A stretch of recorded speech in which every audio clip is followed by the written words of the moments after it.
In the season 2 finale of The Pit, there's a very pivotal scene that starts the episode. And in it, you find that Dr. Hashimi, who people have been suspecting might have some kind of disorder because of these staring spells that she's been noted to have, reveals that she had a seizure disorder or epilepsy develop after a severe case of viral meningitis at age 5. It began after a bad case of viral meningitis when I was 5. They tried every anti-seizure medication, but I still had episodes every few months or so. No one's ever noticed before. They just think I'm thoughtful.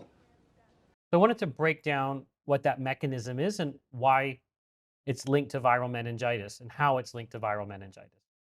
So let's first start with meningitis. So meningitis means inflammation of the meninges. What are meninges? Meninges are the linings outside the brain and the spinal cord. When they get inflamed, we use the word meningitis. Itis just means inflammation. Many different things can cause meningitis. There are infectious causes and non-infectious causes. Certain medications, actually, including ibuprofen, can cause inflammation of the meninges. But when you think about infectious causes, we sort of break them down based on the type of pathogen: viruses, bacteria, fungus, parasites, and the like. When you talk about viral meningitis, it's usually one of the less severe, and it sometimes goes by a different term called aseptic meningitis. Meningitis caused by drugs would also be called aseptic meningitis, but viral meningitis is what we're talking about here. So many different viruses can cause meningitis. And it's much less severe than bacterial meningitis. It's not the same medical emergency once you understand that it's caused by a virus and not bacteria or fungus or a parasite. The most common viruses are what we call enteroviruses. So enteroviruses are a family of viruses. They are common cold-causing viruses. Everybody gets them. A small percentage of people, the virus can get to the brain or the surrounding areas of the brain. Meningitis, as I said, is this inflammation of the lining of the brain. It's not necessarily inflammation of the brain itself. We use a different word for that called encephalitis. Viral meningitis, common, not very severe, often caused by common cold causing viruses.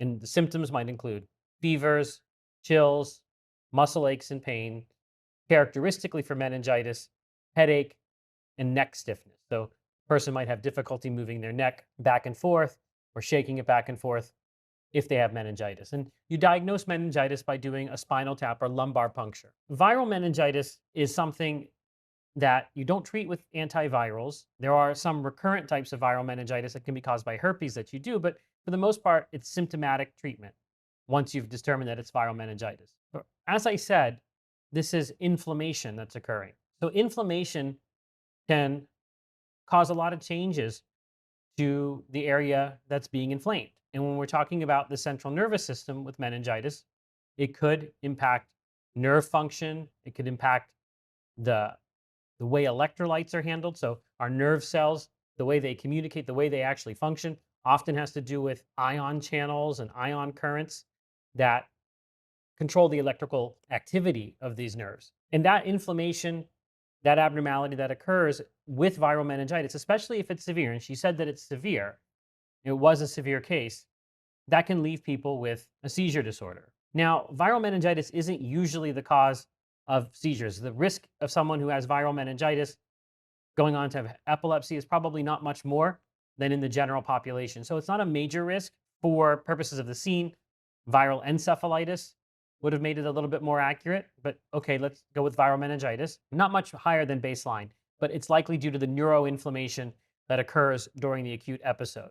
That's basically the story, that a central nervous system infection when she was a child led to neuroinflammation, which predisposed her to epilepsy, which is now getting worse, as we've seen in prior episodes. There's no specific vaccines for viral meningitis. There's many different viruses, as I said, that have caused it.